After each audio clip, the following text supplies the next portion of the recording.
It's a Tuesday night. The dishwasher is running. The kids are asleep. Two laptops are open on the kitchen table. One for a 9 a.m. meeting. One for a bill that's 3 days late. This household brings in $130,000 a year, and they are one sick week away from losing everything. How is that possible? Let's open the file. Case file opened. Subjects: a two-income household, two working adults, two kids, one mortgage, two car payments. On paper, this looks like a success story. A combined income of $130,000 a year puts this household above the median for their state, above what most families bring home, above what most people would call doing fine. And yet, one missed paycheck, one infection, one car that won't start, and the entire structure comes apart. Why? A six-figure household should not be financially fragile. That's not supposed to be how this works. And yet, millions of households are living some version of this exact file. So we're not going to ask what this family did wrong. We're going to ask a different question. What is actually happening to the money before it ever reaches them? Let's start with Exhibit 1.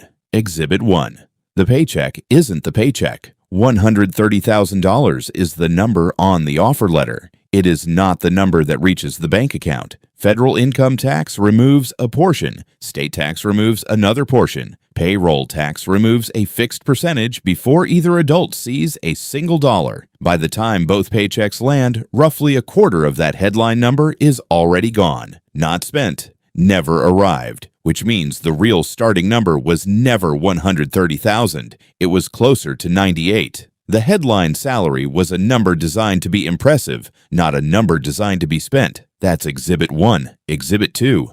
There is no backup income. This household runs on two incomes, not because two incomes were a luxury, because two incomes were required to qualify for the mortgage in the first place. Here's the part that doesn't get said out loud. When a lender approves a mortgage based on combined income, the mortgage isn't sized for one paycheck. It's sized for both, which means if either income disappears, a layoff, an illness, a leave of absence, the mortgage doesn't shrink to match. Nothing shrinks. The obligation stays exactly the same size. Only the income changes. Two incomes were never a cushion. They were the minimum requirement just to stay level. That's Exhibit 2.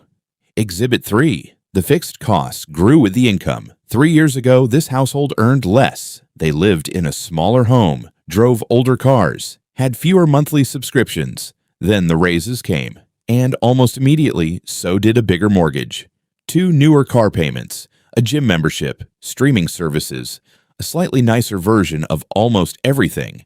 None of these purchases were reckless. Each one individually looked reasonable. You might be thinking, that's just a normal amount of upgrading your life as you earn more. And it is normal. That's exactly the problem. The raise created more income, but it also quietly created more fixed obligations to match it. Dollar for dollar. Almost as if the raise had never happened at all. That's Exhibit 3. Exhibit 4. The emergency fund exists. On paper, there is a savings account. It even has a name. Emergency Fund. But the balance tells a different story. $640. Enough to cover roughly 4 days of this household's actual monthly expenses. Not 4 weeks. 4 days. This isn't unusual.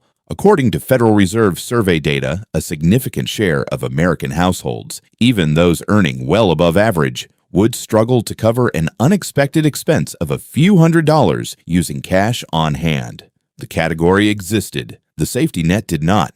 A shield with a hole in it isn't a shield. It's decoration. That's Exhibit 4. Exhibit 5.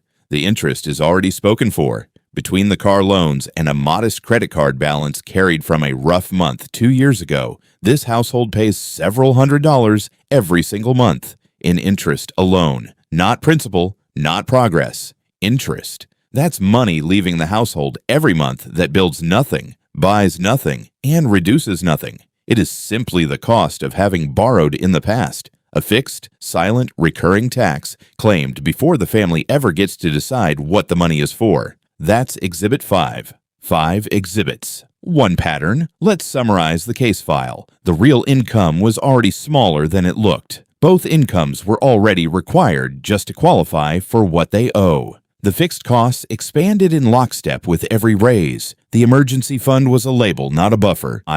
And a fixed slice of income was already claimed by interest before anything else was decided. Individually, none of these facts look like a crisis. Together, they form something else entirely. This family isn't financially fragile because they earn too little. They're fragile because their entire financial structure depends on perfect conditions. No missed paycheck, no illness, no surprise repair, no bad month. That's the mechanism. Their entire financial structure only works if nothing ever goes wrong. And nothing goes wrong until it does. So what actually changes this? Not a bigger income. This household already proved that more income alone doesn't fix it. The raises already came, and the fragility came right along with them. Not a stricter budget either. A tighter grip on the same fragile structure is still a fragile structure. Here's the reframe. Security was never about how much this household earns. It was about the space between what they earn and what they owe. Income tells you how much money moves through a household. Margin tells you how much of that money actually belongs to them.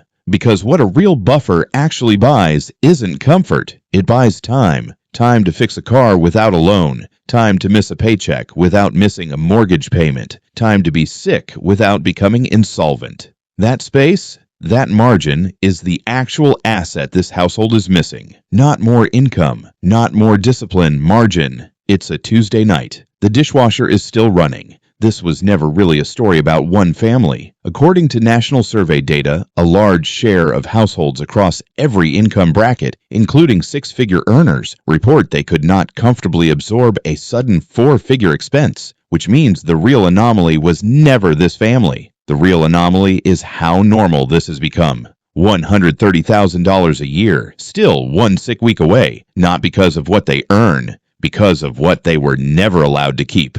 Case closed. There's another file sitting on the desk. A different household, a different number, the same missing question. Why does owning a home cost more than the mortgage says it does? That file opens next.